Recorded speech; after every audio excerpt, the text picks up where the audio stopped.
You're listening to the Fresh Hell podcast. Fresh Hell contains stories of a disturbing and often graphic nature and is intended for a mature audience. Please don't let your kids listen to this, or they might turn out like us.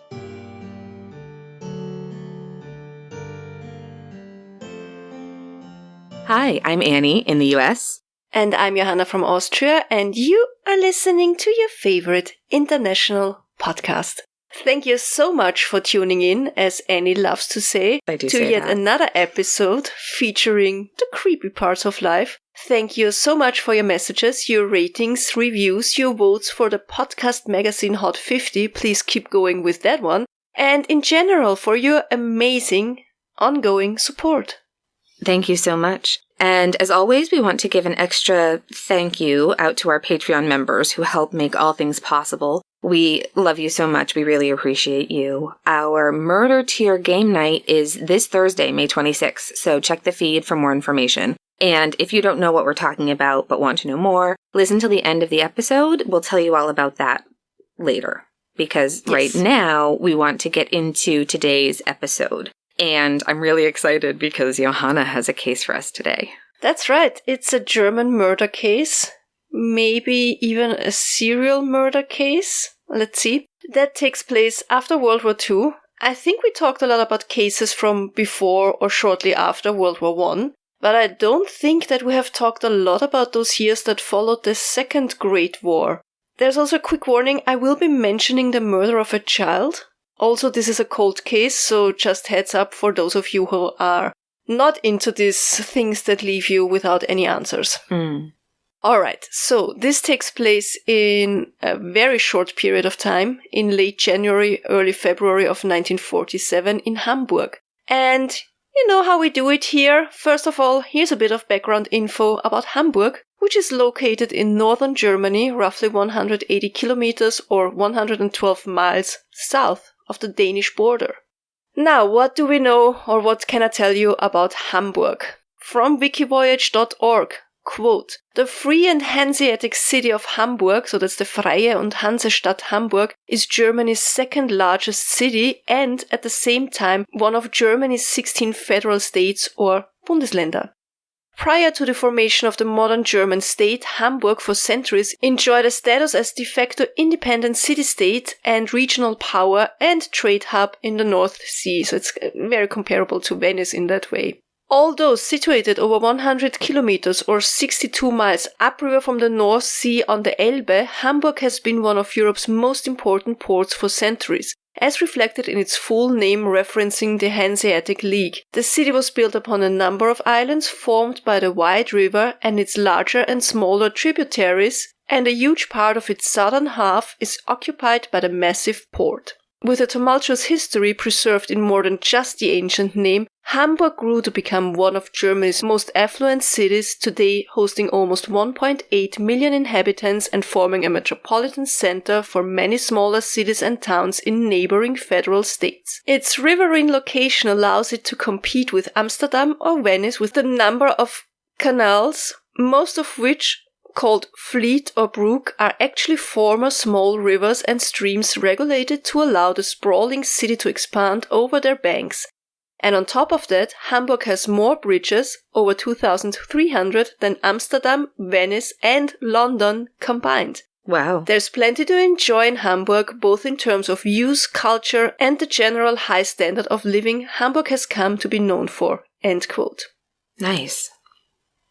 I know we had at least one, maybe even two episodes, I'm not sure, where we talked about the sheer amount of cities that are called, this is the Venice of the Venice of the Midwest. Or something like that. Yeah, exactly. Venice of the East, Venice of the Midwest, I don't know. Yeah. But Hamburg, just like St. Petersburg, is called the Venice of the North.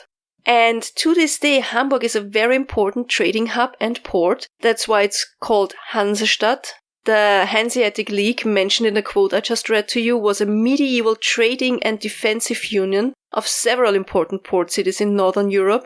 At its height, there were 192 cities from 16 countries in the union. I don't think they were all at the very same time, but it's a very powerful union. Very, very famous. What else is there to say about Hamburg? I already mentioned that today there are roughly 1.8 million people living there. One of them is a very lovely friend of mine. Hi Ingrid, in case you're listening. I so want to go to there soon because I have never been. I mean, I'm pretty sure I had flights to Hamburg back in my flight attendant days, but I never left the airplane. I know a lot of people who visited Hamburg and they all had nothing but good things to say about the apparently very beautiful city. It sounds amazing. Do you want to go when I finally get out there to visit you? It sounds really nice. I think we should do things here in Austria before we spread out all over Europe. Yeah, you're right. We can easily spend a week or two in Austria, can't we? Yeah. Someday. Eventually. One day, someday, when we go there, some of the must-sees in Hamburg are, of course, the port. I mean, you can't go to a city world famous for its port and not visit the port. Then there is the Elbphilharmonie. I know my friend loves that place. It's the rather new concert hall next to the Elbe River. Nice. It's very interesting to see, even if you don't attend a classical concert there, because the glass building looks like either waves or a hoisted sail, depending on your interpretation of it. Of course, as a Hellion, you need to visit the largest garden cemetery in the world, which is in Hamburg, the Ohlsdorf Cemetery. It is home to over 280,000 graves. There you can visit the final resting places of people like the German actors Gustav Gründgens, Hans Albers, Heinz Erhardt, the German author Wolfgang Borchardt, or the physicist Heinrich Hertz and his nephew and Nobel Prize winner Gustav Hertz, just to name a few. Nice. Of course, in the evenings you can visit the world-famous entertainment and red light district, the Reeperbahn and the Große Freiheit in St. Pauli.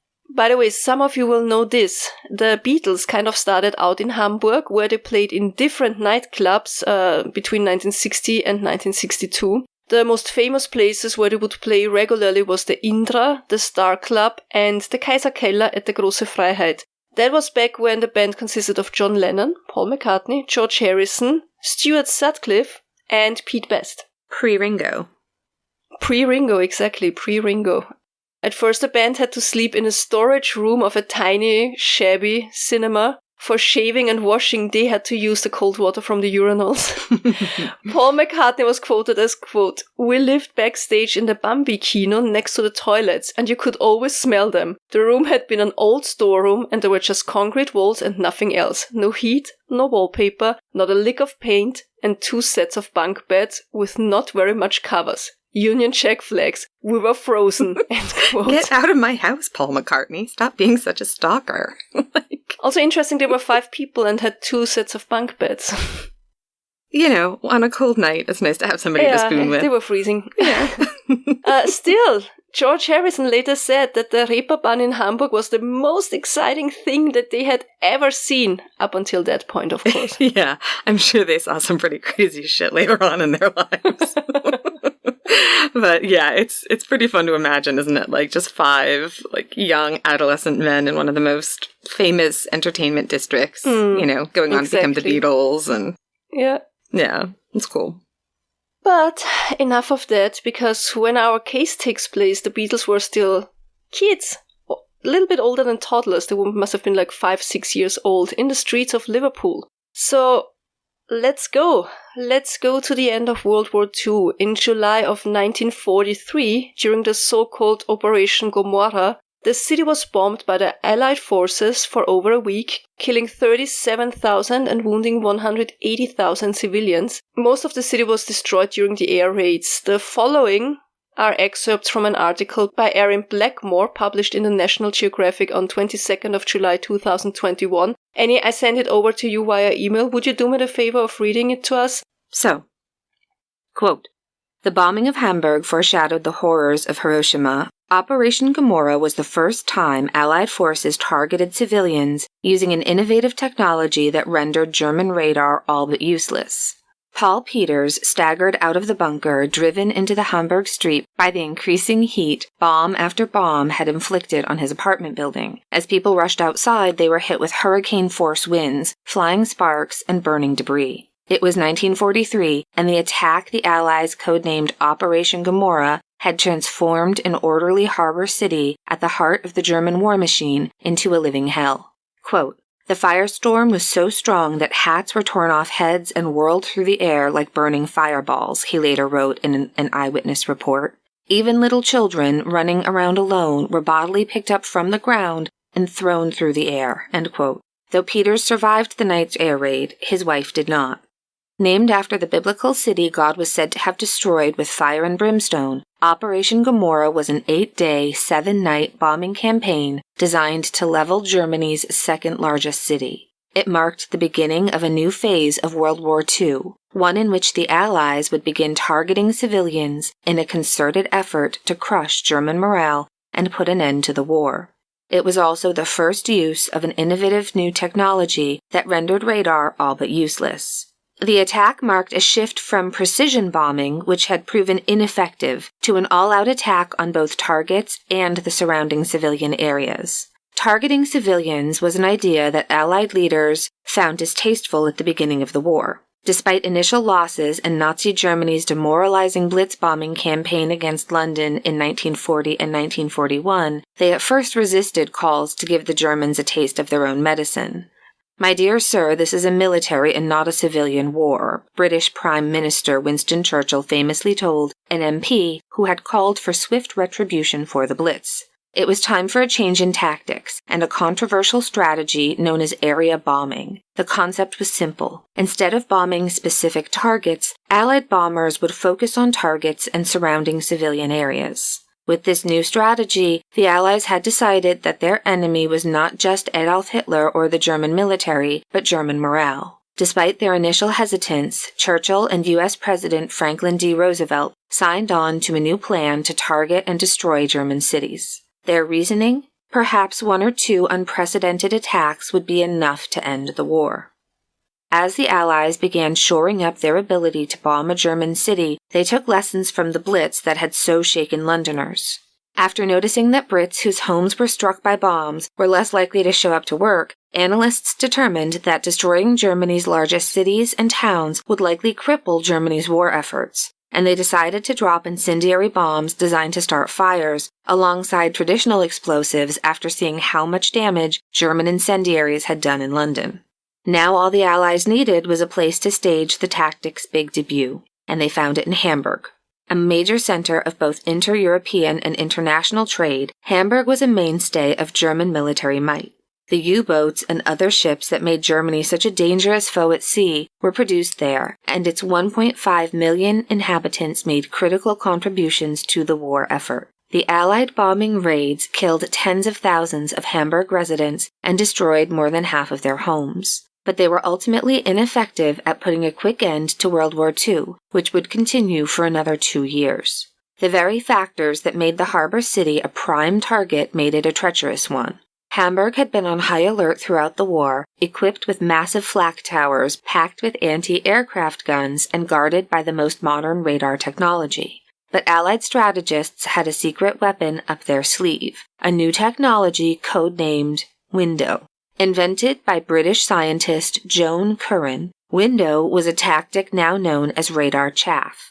The idea was to create false signals on German radar screens by throwing down paper strips coated in aluminum alongside the bombs. When a radar-generated radio wave hit those hundreds of shiny strips, it reflected their energy back to the radar screen. That reflected energy would seem to radar operators like a large object, fooling them into targeting what was actually dead air. Window created a virtual smokescreen that rendered German radar all but useless.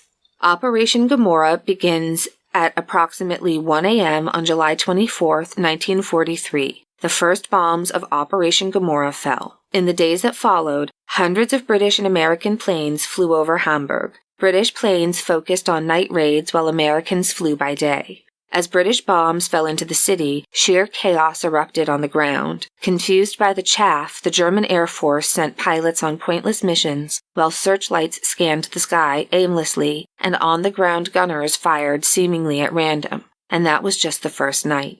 Over the days and nights that followed, the raids came again and again. Citizens tried their best to extinguish the flames that were destroying entire city blocks, but their efforts were mostly in vain. Contemporary reports include descriptions of blinding flames, panicked civilians, and collapsing buildings.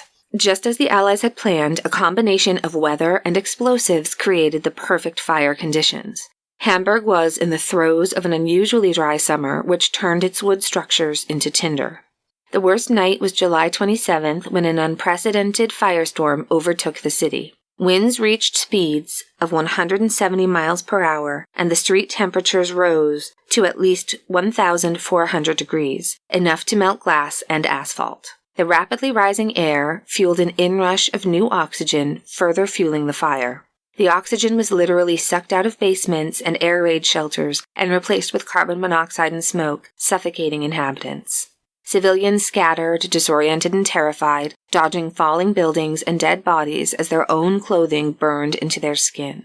As Hamburg resident Heinrich Johansen huddled under a wet blanket with his son in a pile of gravel at a construction site, he, quote, saw many people turn into living torches, end quote.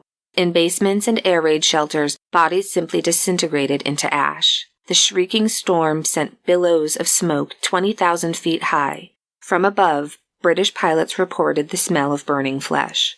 When the flames finally died down a week after the first bombs fell over Hamburg, the magnitude of destruction was nothing like the world had ever seen. A total of 9,000 tons of bombs had been dropped, and at least 37,000 people were dead.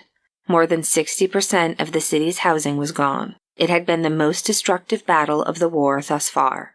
In the days that followed, nearly 1 million people fled Hamburg. Meanwhile, concentration camp prisoners were brought to the city to dig graves and clean up. End quote. Thank you, Annie. That's a lot. It's horrifying. Yeah. Horrific, really. And please, you lovely hellions out there, bear with me. There's a reason for this history lesson. The whole part about the destruction of Hamburg has something to do, in a way, with this case this week. 2 years later, the capture of Hamburg was one of the last battles on the Western Front, and on 3rd of May 1945, so that's 2 days after Adolf Hitler had committed suicide in his Führerbunker in Berlin, the city of Hamburg officially surrendered to the British Army. Now it was time to rebuild what was destroyed during the war. The Allies ordered their prisoners of war as well as former low-ranking Nazis to start clearing the rubble, but of course also women, mostly between the age of 15 and 50, played a huge part in doing that work, simply for the fact many men in that age bracket were missing. They were either captured, dead, or still missing, right? Mm-hmm.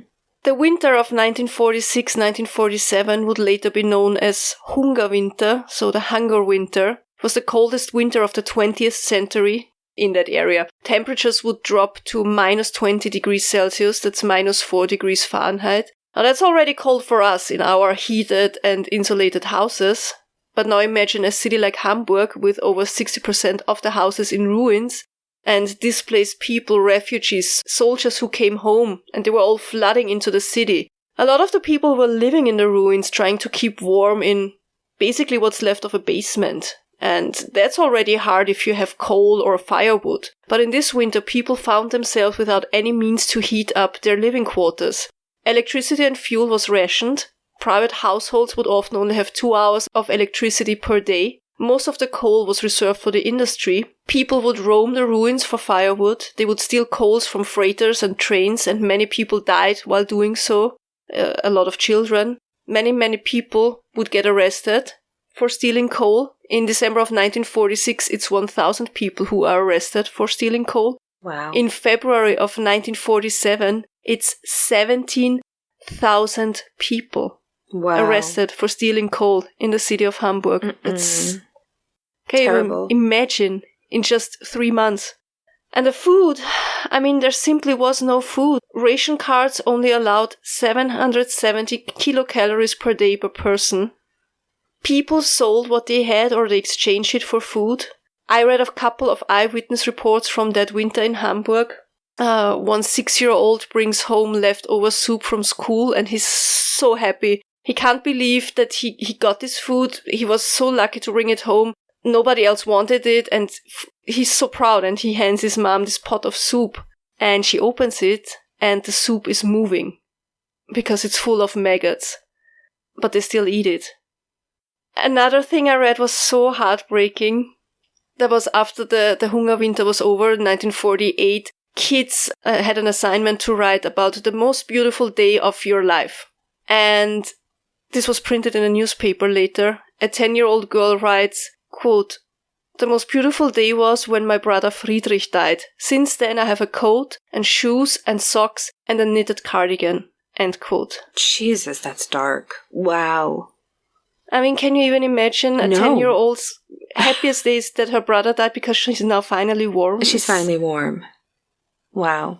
When it comes to this case, it's really, really important to keep in mind that people in Hamburg were suffering a lot. They were freezing and they were starving. And that's where all this takes place during this period? Yes. Yeah, okay. In this winter, exactly. So we are in the early afternoon of 20th of January 1947. So exactly in that hunger winter. And a couple of kids were roaming the debris of the bombed houses. Probably they were looking for firewood or something, or they were playing. Sure. Yeah. And they were running around near the train station Landwehr in Hamburg-Altona. And they climb into what's left of the basement of one of the factory buildings. And there they make a horrifying discovery. There they find a body. And it's probably safe to say and very sad to think about, but that was probably not the first dead person they saw in their life. I mean, they had all just survived World War II. But this body was something else. It was a young woman, somewhere around the age of 20. She was completely naked. And the police is called and they described the young woman as slender, but not emaciated. Blue eyes, blonde hair, which has like a mid-length. She has all her teeth. They're in a really good condition. Mm-hmm. And she doesn't have what they call working hands, which I take as she had soft and manicured clean hands. Sure, yeah. She has a scar from appendix removal. But overall, she looks to be neat and well-groomed. And that's definitely not too common in those years after the war, and especially not in this winter in Hamburg. They also find the cause of death. Her neck shows a very thin, they call it like a millimeter thin red line. So the young woman was strangled, probably I assume with like a garrote wire or something like that. And she was probably murdered the previous night and placed there in the ruins. So the police immediately assumed that was not the murder scene. The police releases a statement asking for witnesses or for people who are missing a woman that fits the description. Nobody comes forward and nobody seems to miss her. Oh, that's the worst for me. I hate that. It just, I don't know. It always really bothers me. So, was there anything left at the crime scene? Did she have any belongings there? Was it anything other than just her? Most reports that I read said there was nothing. I also read one, I think it's in a book, but it's more a novel based on what is in the investigation. Okay. Yeah, so they say that maybe they found a piece of, like, salmon-colored bra or something like that. Okay. Most articles said there was nothing else there. Okay. So. Nothing important anyway, for sure. Nothing important. Yeah. Nothing important. Only 6 days later, on 25th of January, another body is found, this time in the ruins of a house in the Lappenbergsallee. That's more or less 7 kilometers or 4.3 miles northwest of the first location. Okay. I mean, it's not super close by, but it's in the vicinity. Like, I feel like the last time I went to New York City, I probably walked 5 miles in a day, right? And it's not that far. It's not that far away. It's not that far. It's not that far. But it's also not it's not super close either. I mean, we're going to talk about it. Yeah, it's not like next door either. Yeah, but, so, did they find another young woman dead? No, so this time it's the naked body of an older man around the age of 70. He's described as follows. So his height is 160 or 5.2. He has grey hair, a long grey mustache. He's, again, slender but not emaciated. Again, he has blue eyes. He has well-groomed hands. So again, not working hands. But this time he has no teeth, which means that he probably had dentures. And they were missing because, I mean, he was neat. He didn't appear like a person who just has no teeth and not wearing dentures. You know what I mean? Yes, I do. Yep. Yeah. He definitely could have afforded them the way he looked. Let's say it like this. His nose is a bit crooked. And this time they find something. They find a black bamboo walking cane, which they believe to be the victim's walking cane. That's the only thing. Okay. Oh, and he also Unlike the first victim, he appeared to have been beaten in the face several times. So there was kind of a struggle apparently going on. The police thinks that the man has been dead for 2 or 3 days already. But again, it was late January. It was this very, very harsh winter. So the decomposition was not too advanced yet. And just like the first victim, the man's neck showed a thin red line. So he too had been strangled. Okay, so it's the MO that connects the cases. Both undressed, both strangled, because other than that, the victims are pretty different, right? As well as the location they were found. It's not like in the same neighborhood, in the same close area. Yeah. It's definitely the MO that connects the two murders. Yeah, and was anybody missing him? No, just like with the first victim, nobody came forward to shed any light on his identity. All right, so you said possible serial murders. Are there how many more? There's more? There's more, yes. So but wait, the next there's body more. was found on 1st of February in Bielstrasse. So that's rather close to the train station Landwehr, where the first body was found. I gotta post a map. It's super close. Okay. This time it was the body of a young child, a girl. She was probably somewhere around the ages 6 to 8.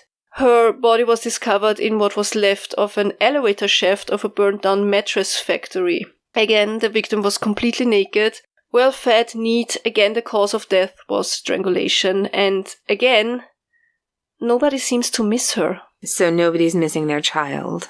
Nobody. That's... I mean, during a war, though, yeah. No, but I mean, it's 1947. That's true, yeah. If the child would have been an orphan, she would have been in an orphanage or in some kind Somebody of should be missing her. Camp. Somebody would be missing her. Somebody. A child. Yeah. It's different to a grown-up. It is. Yeah, you're in right. my opinion. No, yeah. I agree. But anyway, we'll get to that in a minute. So now they put out a reward for any information that leads to an arrest or that helps to identify the victims. 5,000 Reichsmark and 1,000 cigarettes. But nothing. And if I calculated correctly, that would be 16,500 euros in today's money, or 17,600 US dollars. And the 1,000 cigarettes, they were even better. Because remember, cigarettes and nylons could get you a lot of things on the black market. Oh, yeah. I read that one American cigarette, Lucky Strike, they called Lucky Strike a currency actually, after World War II. So one Lucky Strike or another American cigarette on the black market was worth the equivalent of 5 to 8 Reichsmark. And one loaf of bread could cost you up to 300 Reichsmark. Isn't that crazy? Yeah. But despite this very huge reward, there was no valuable tips. Not even when the reward was later raised to 10,000 Reichsmark. Wow.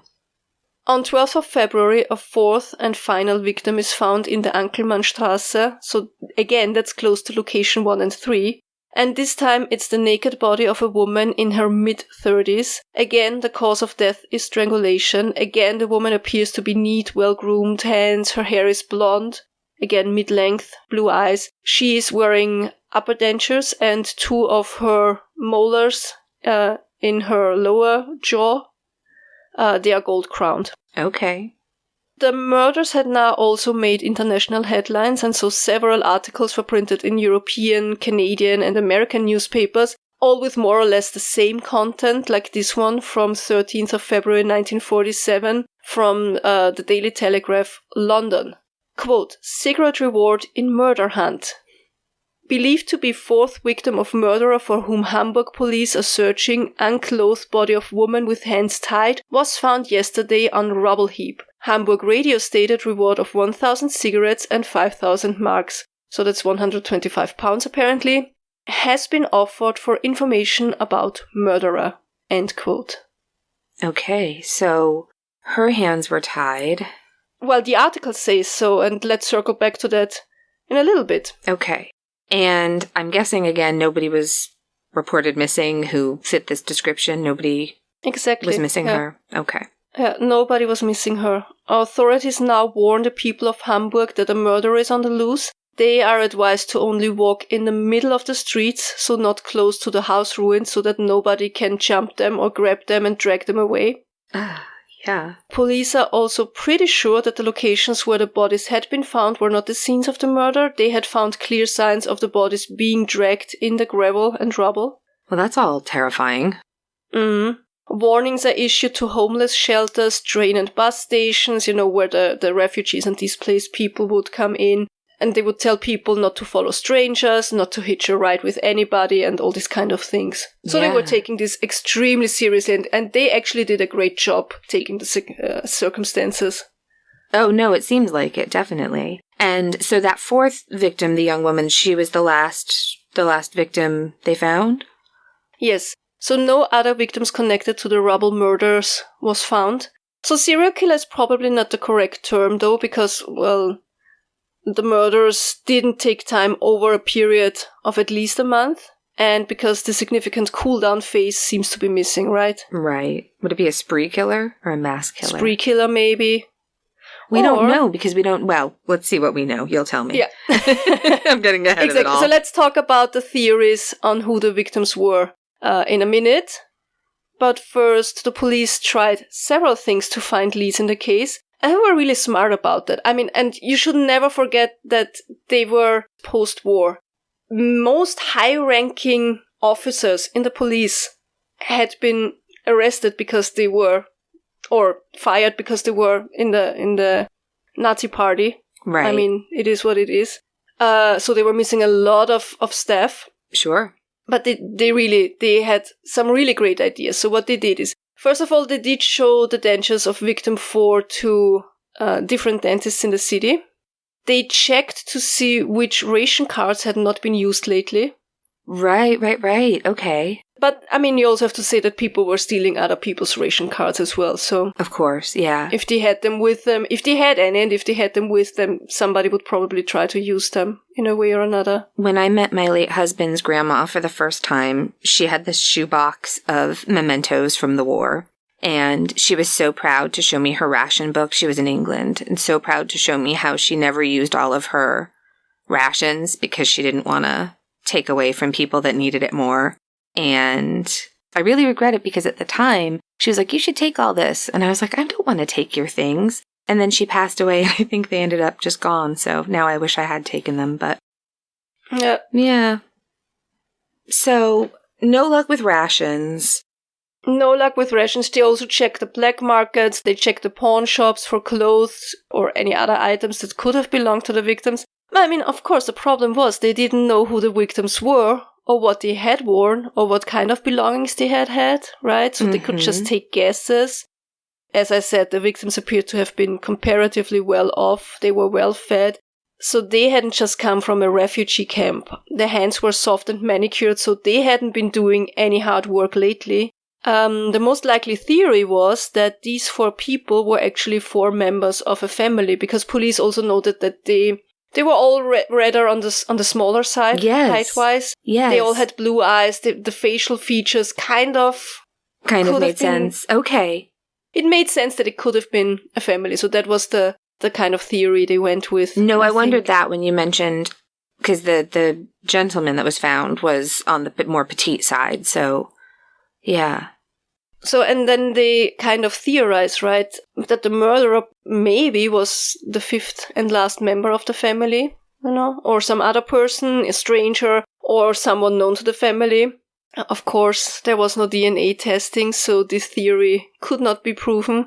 But from the ages of the victims, I think it most likely was that it's either a father and his 2 grown-up daughters and a granddaughter, or father, daughter, and 2 granddaughters, or, I mean, everything could be possible. Any other constellation, like niece. Sure. I don't know, cousins. Yep. Any of that. We just don't know. Of course. Wow.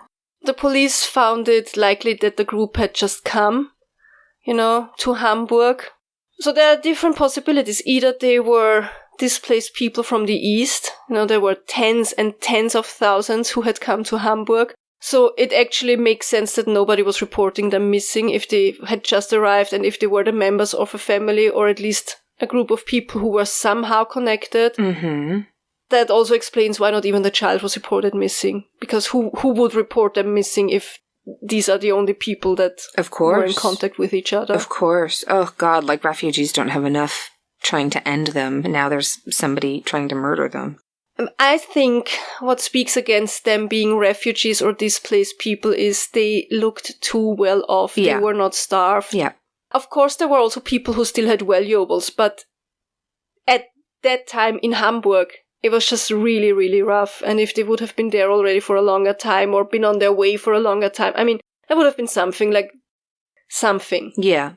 Not so well fed, for example. Right. I mean, they were slender, but... And also, if they'd been in Hamburg for a while, then somebody would have probably known them, right? Like, somebody would have... Exactly, yeah. Where did they stay? Right. Some shelter, some room they rented. So, I read in the All Mystery Forum. I know I mentioned that one before. So, it's basically a German forum for all things murder and mystery. And the online sleuths there are freaking amazing. Like, seriously. And one of them, or some of them, had another theory, and I was like, duh, why haven't I thought of that? It's so obvious. Makes so much more sense. What if they were people returning home? You know, people who had fled Europe, and now that the war was over, they wanted to come back home. Yeah, South America, Canada, US, Turkey, whatever, Israel. Yeah. So many places where they could have gone, right? Sure. What if they had come by passenger ship? It would make sense that they would show up in Hamburg, right? I mean, I know that the harbor was pretty much destroyed, and in 1947, apparently they were only back at working at 25% of the pre-war capacity. So not sure if a passenger ship would stop in Hamburg, or, I don't know, Bremen, Wilhelmshaven, Bremerhaven. It's all not too far from Hamburg. It's all in the north. And Hamburg might not have been their final destination, but because of the harsh winter, they were kind of stuck there. Right. And maybe they relied on the help of someone who promised to get them on their way to wherever they needed to go. Right. Which would make total sense. Maybe they were not displaced people. They wanted to return home from overseas. Right. So I think that actually makes a lot of sense. So the motive in this case would just be monetary, just easy marks. Yeah, probably greed, I think. Yeah. They were definitely not struggling as much as many of the other people in the city around that time. So my best guess, and I think what many think, is that they had managed to take valuables with them. Mm-hmm. Gold, jewelry, money, maybe dollars. Right. And that the person who murdered them was after that. And that could also be the reason why a whole family was murdered, to cover up the crime. That I actually really like that theory. And I think that actually explains maybe why they were naked. Because what if they had sewn money and different things into their clothing? What if they were well off? I mean, we're going to talk about the clothing in a while. Okay. But what if they were well off and they had monogrammed clothing items? Oh, sure. I was thinking more like, what if dollars were stuffed into the... Yeah, sure. But also there could be like... something that would identify them and help figure out... That's interesting, because if they did that, then you'd think it had to be somebody who knew the killer, who knew the victims, right? Because otherwise there'd be no link, so it wouldn't matter. So many questions. Yeah, so many questions, and there are so many things that are unclear to us today. The police kept things kind of confidential, in a way. Mm-hmm. In what way? Like, what did they... Well, for example, I would like to know in what order the victims were murdered. Did they even know that? I don't know. Were they killed all at once? Were they killed on different days? There were always 5 days between the findings of victim 1, 2, and 3, and then an 11-day gap. Victim 1 was found on the 20th. The police assumed that victim 2 was murdered between 23rd and 25th of January. So that would mean that there would be at least 3 days between the two murders. Was, for example, victim 1, the young woman, the primary target? And then the murderer realized, oh shit, the grandfather or the father is looking for her now. I have to get rid of all of them. I mean, it's 1947, 2 years after this horrible war. How accurate is the forensic at the time? Yeah. The country is completely torn by war. And let's not forget, it was the fucking coldest winter. And I think the cold winter would actually have a huge impact on everything, right? Yeah. Because they probably could have all been murdered on the same day, within the same hour. Yeah. And it would be really difficult to see versus like a July, where it would be very obvious. Yeah. So if they were not all murdered on the same day, which I think they were murdered, I think you're pretty close to each other. But if not, were they kept hostage somewhere? I'd assume so, because the other family members would clearly contact the police if someone was missing. I don't know, if they even were family members, that's the big problem. Right. We just don't know. And then remember in the newspaper article where it says victim number 4's hands were tied. I also read that for victim number 1, but then I saw a photo from victim number 1 at the crime scene, and she didn't appear to have tied hands. Maybe they just saw the marks. Maybe it was... I only read that in one article. Maybe that was a complete mistake. It looks as if the police didn't release a whole lot of this kind of information, and that can be for several reasons, in my opinion. Oh, sure. So, first of all, Hamburg was at the time in the British zone, and maybe did the local police not want to give too much info to the occupation forces? Or the other way around, what if the murderer was a British soldier? The second reason I could think of is, the same reason why police everywhere to this day holds back information, so that in the case someone comes forward, they can verify the information and check if the person really knows something, right? Yeah. The third reason, and that's only based on something I read in an article from 1965, I think. So it was written 18 years after the murder. And the journalist states that he called the police department that had been working the case. And so he calls there and he asks about the 1947 Rubble murder cases. And the investigator gets really agitated and he said things like it's a disgusting case and the information about the case would be harmful to minors. And kind of sounds like there could have been like a sexual aspect to those murders. Oh, okay. After all the victims were found naked. Mm-hmm. Maybe that was not just to hide their identities or to rob them of everything they owned. I don't know. In those years, I think we talked about it already, like how in those years, 50s, 60s, it's sometimes really hard for me to get a lot of information about cases because everything was kept like more on the hush-hush, especially when it were like sex crimes, right? And it's more in a code when you're reading articles. Yes. So maybe that's why there's so little information out there. But, there's a huge but, what speaks against that is that today the 2 folders that contain all the investigation notes are open to the public. And I haven't read them, because they're in the Staatsarchiv in Hamburg, but other people have. And from all I could find online from people who had actually read them, there's nothing in the files that indicates a sexual aspect. It's purely handled as a murder with robbery or some other greed-triggered crime. Sure. On the other hand, maybe some parts are missing from the files. Who knows, right? It could be. Another thing I ask myself is, apparently the police was pretty convinced that it was just one murderer. Mm-hmm. But how would one person accomplish all that? Murdering 4 people, either keeping them locked up and killing them one by one, or killing them all at once, and then placing their bodies in different locations without being detected. It's possible. I just think it's a lot for one person. Yeah, I agree. The police suspected the murderer had a car, but again, how many people had a working car and enough fuel it was rationed? So that could again point to somebody working for the British Army or with the British Army. Mm-hmm. Public transportation was only running for a few hours every day, so most people were used to walking wherever they needed to get, so that was not a problem. And they would use a hand cart to transport goods. And the victims were short, so that could work. Sure. But also it would be hard to do. Also, if you do that at night, you would almost certainly get stopped by military police because they would suspect you. They would suspect you either just stole coal or you were on your way to the black market with your hand cart. Right. Or like I don't know if the man is small enough, depending on how big, if it was one killer the guy was, like would he fit in a duffel bag, for example? You know what I mean? And just be confident in the daytime, looking like you have purpose. And if it would have been so hard for him, like that's hard. Yeah. Wouldn't he have kind of dismembered the bodies? I'm sorry that I have to say it, but... No, I know what you mean. I don't know. If the man was the largest victim at 5'2", I don't know. It sounds exhausting to me. I definitely couldn't do it. That's way too much work.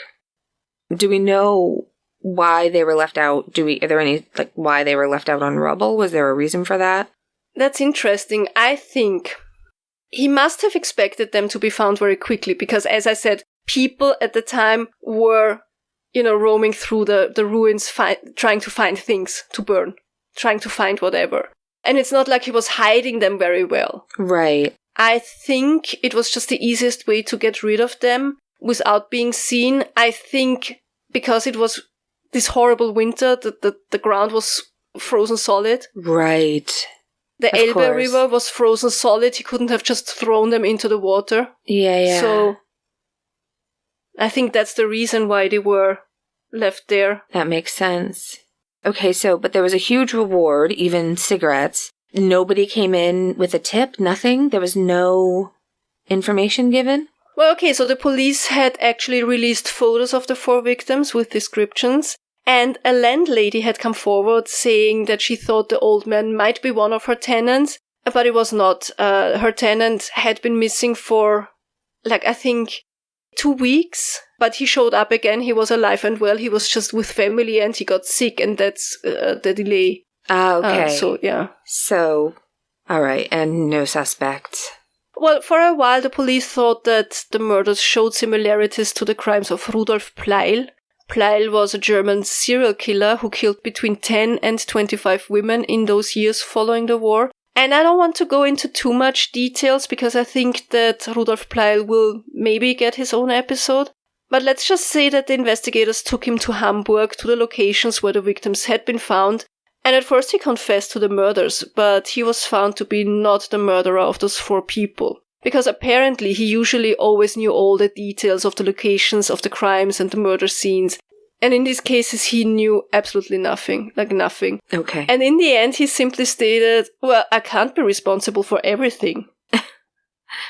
So helpful. So it's still a cold case. The identities of these 4 people are still unknown to this day.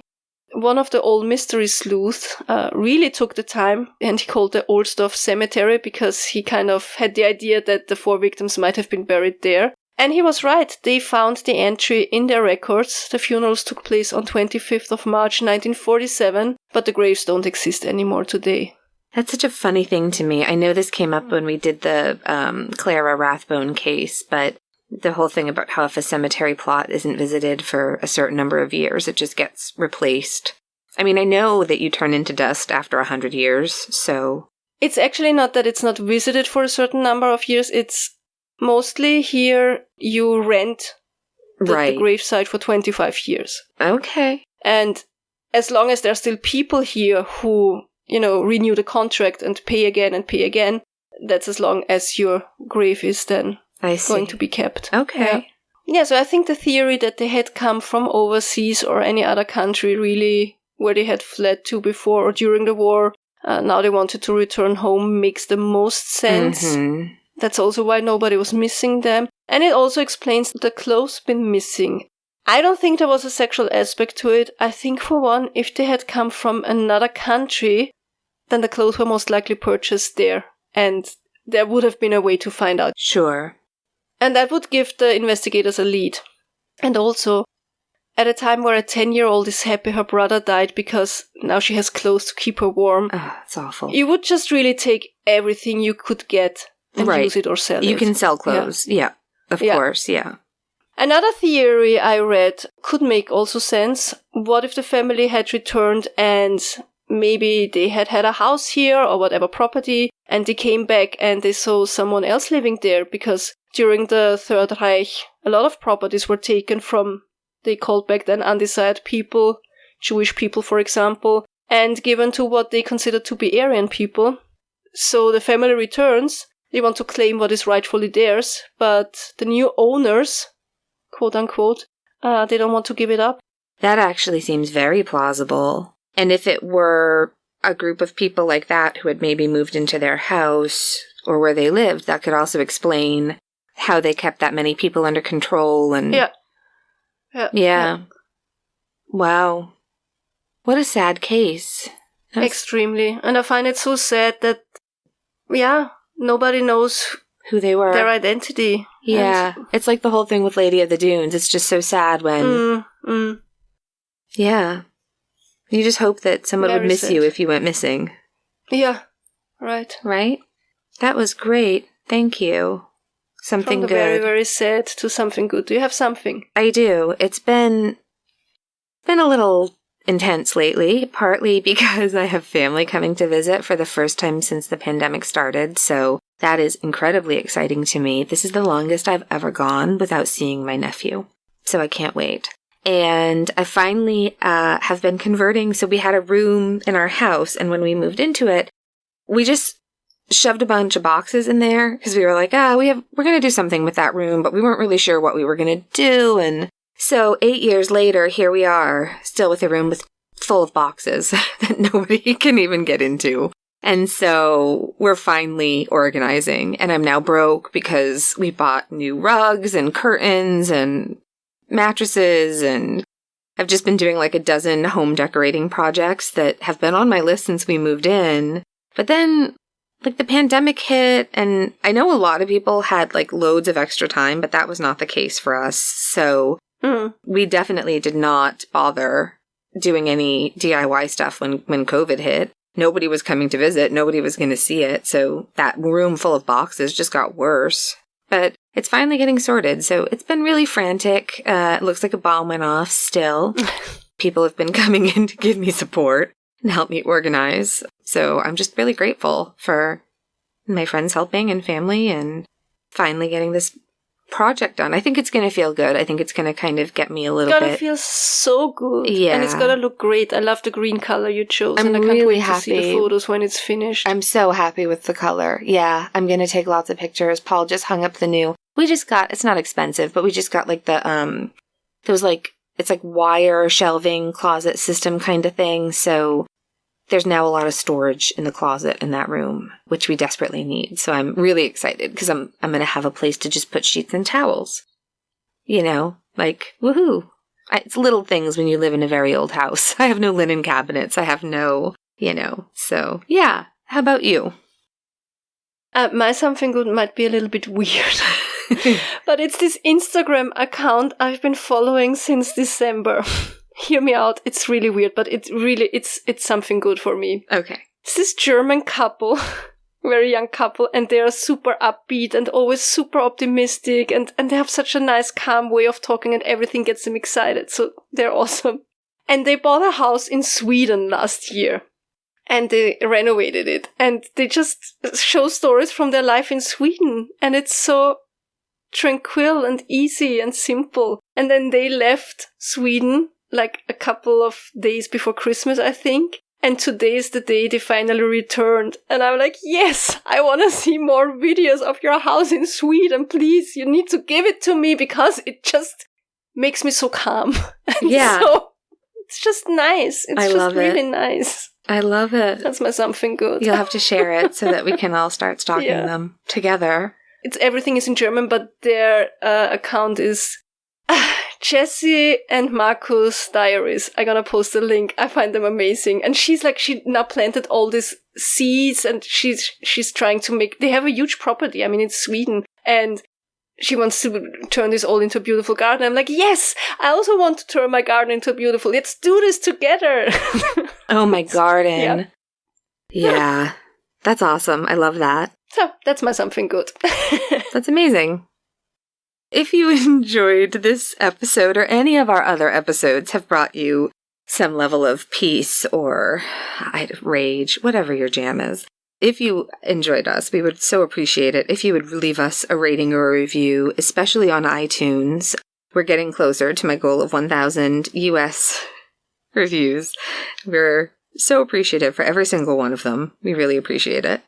Patreon, if you would like to find out more about our Patreon tiers and what we have for you, check out patreon.com and search Fresh Hell Podcast. You can also go to our website, which is freshhellpodcast.com. And there you'll have information on our Patreon. There's information on our merch, our email and P.O. box. Also, our Facebook group is fantastic. Our Facebook group is... So you'll find an album for each and every one of our episodes, which will have photographs and there's discussion within the albums. And then there's also a lot of memes. Vintage, obviously, great memes. A lot of vintage photography, a lot of antique homes or lots weird of just homes. Weird macabre stuff. Lots of animal videos. It's basically like our podcast. Yeah. Like it's so random. It's like, very random. Whatever we find interesting. Yeah, if you like the podcast, you'll like the group. I think that's safe to say, right? 100%. Yeah. Still, my goal is to get us into... No, not my goal. My goal is to get you to get us into the top 10 of the podcast magazine Hot 50. Please go to podcastmagazine.com/hot50. You have 1 vote per day for your top 3 podcasts. So every day you can go there and vote for us. If you don't know any other podcast, vote for Melissa from Just the Tipsters because she's fucking amazing and she deserves it. She's great. Also, Charlie from Crime Lines is fantastic. Yes, Charlie from Crime Lines. There you have it. 3 podcasts. Yep. Yes, please, please help us. Help me. She's begging you, please. Other than that, please tell your pets we said hi. It's so important you do. Hug them, cuddle them, treat them. Jam just had a huge tick. Like, I check them every single day and they have their spot-ons and I really take care. But sometimes I'm a horrible dog mom, apparently. He had a tick. I didn't see it. It fell off, even though he has a spot-on and usually works. And he had this big, like, bump on his belly and I felt so bad. So check your pets for ticks every day. If you miss one, you're not a bad pet mom. Of course. Oh my God. Well, Don't here, be too harsh on yourself. Ticks are insane where we live. There's, even with everything that you have to check yourself. You have to check your pant legs, your socks, your dogs. It's, exactly. Your dogs are going to get ticks, but tick season is back. So look for them. What else? Don't be kind to the ticks. Fuck be the kind ticks. to your fellow human beings. Yeah, seriously, ticks and slugs are the only 2 things that can get fucked in my garden. Seriously. Yeah. Be kind to your fellow human being. Even when it's hard. Be kind to yourself. Yeah. Even when it's hard. Yeah. And absolutely. It's so hard to be kind to yourself too some days, I know. That's the worst for me. I'm the meanest to myself. It's terrible. But it's all right. And that's it. It's going to be fine. That's all. That's all we need. Just these 27 things. If you could do those for us just super quick, that would be super. And until next week, if, like me, you're kind of going through hell, keep going. Tschüss. Just keep going. Bye.